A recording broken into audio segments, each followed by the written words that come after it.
Texas Tech at TCU. TCU 8.5-point favorite. Over under 69.5. I already played Texas Tech. I was waiting for 10. It got hit. So I don't think that's coming. This is basically West Virginia. Again, same handicap, except Texas Tech has a more competent defense. I don't think TCU is going to get stops. I think their defense is awful, and it's also overrated in the fact that their metrics, include a bunch of backup quarterbacks.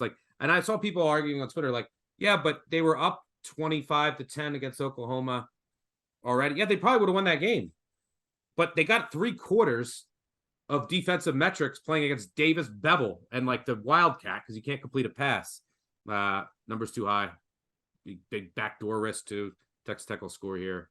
TCU is still he's a bad spot too.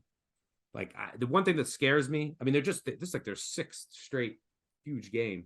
The one thing that scares me is they got disrespected in the college football playoff rankings, but maybe they want to run it up, but I don't think they'll be able to. They can't get stops. It's guns up, baby. Red Raiders for me. I did a full preview at Action Network. I would suggest everybody go to read that, but 69 is your key number. I took an under here, all the reasons why in the article. But seems like totals on TCU were 69 every single week, and it comes down to the wire. But, go over and read the article. TCU is struggling. They're having periods in games where they're not able to get any points up on the board. They look a little bit lost, and then bam, there's 35 points in your face. So I expect a little bit more of that. Pace does scare me a little bit with this total, but at the same time, what these teams are doing in the red zone and offensive finishing drives is not always panning out into touchdowns. And, really it's all about explosive plays and what you could do with it. So go read it over at Action Network. I like the under at 69. We will see what Texas Tech does at quarterback. They might, they said all 3 are going to play again. Yep. With Shuck, Smith, Morton. So that's an interesting. But you know why they say wrench. You know why they say that?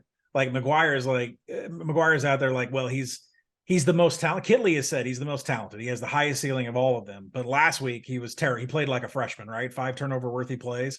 So what that means is what Texas Tech is telling you is that we're going to play Baron Morton.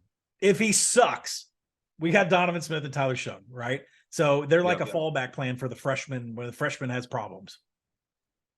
Yeah, and you'll probably get a couple Smith packages of running.